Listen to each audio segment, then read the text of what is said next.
IPL 2026 సీజన్లో తన విధ్వంసకర బ్యాటింగ్తో యావత్ క్రికెట్ ప్రపంచాన్ని ఆకర్షిస్తున్న 15 ఏళ్ల యువ సంచలనం వైభవ్ సూర్యవంశీపై ప్రశంసల జల్లు కురుస్తోంది. తాజాగా ముంబై ఇండియన్స్తో జరిగిన మ్యాచ్లో కేవలం 14 బంతుల్లోనే 39 పరుగులు బాది తన సత్తా చాటిన ఈ కుర్రాడి ప్రదర్శన పట్ల మాజీ క్రికెటర్ ఇర్ఫాన్ పఠాన్ ముగ్ధుడయ్యారు. వైభవ్ అద్భుత ఫామ్ను దృష్టిలో ఉంచుకుని అతడిని జాతీయ జట్టులోకి తీసుకోవడానికి బీసీసీఐ ఇక ఏమాత్రం ఆలస్యం చేయకూడదని పఠాన్ గట్టిగా సూచించారు. ఇంత చిన్న వయసులోనే వైట్ బాల్ క్రికెట్లో ఇటువంటి అసాధారణ పరిణతి, ఆత్మవిశ్వాసం చూపడం అత్యంత అరుదని, అతడి ప్రతిభను వృధా చేయకుండా టీమిండియాలోకి ఆహ్వానించాల్సిన సమయం ఆసన్నమైందని ఆయన విశ్లేషించారు.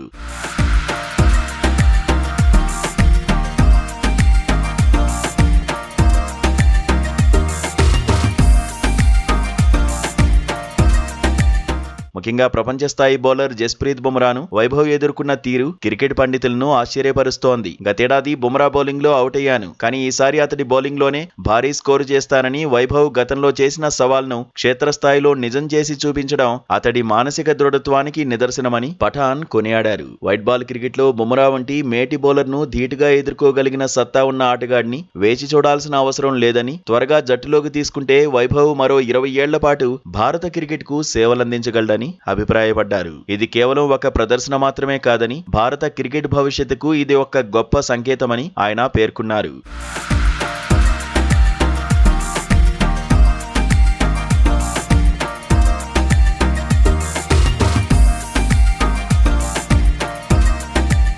ఈ సీజన్ ఐపీఎల్లో వైభవ్ సూర్యవంశీ వరుసగా మెరుపు ఇన్నింగ్స్లతో దూసుకుపోతున్నాడు. ఇటీవలే చెన్నై సూపర్ కింగ్స్ పై కేవలం 17 బంతుల్లోనే 52 పరుగులు చేసి రికార్డు సృష్టించిన వైభవ్ ఇప్పుడు ముంబైపై కూడా అదే దూకుడును ప్రదర్శించి బిగ్ మ్యాచ్ ప్లేయర్ అనిపించుకున్నాడు. యువ ఆటగాళ్లకు ప్రోత్సాహం అందిస్తే వారు అంతర్జాతీయ స్థాయిలో ఎలా రాణిస్తారో చెప్పడానికి వైభవ్ ఒక ఉదాహరణగా నిలుస్తున్నాడు. బీసీసీఐ సెలెక్టర్లు ఇర్ఫాన్ పఠాన్ సూచనలను పరిగణలోకి తీసుకుని ఈ యువ సంచలనానికి త్వరలోనే బ్లూ జెర్సీ ధరించే అవకాశం కల్పిస్తారేమో చూడాలి. ప్రస్తుతం సోషల్ మీడియాలో సైతం వైభవ్ ఎంపికపై పెద్ద ఎత్తున చర్చ నడుస్తోంది.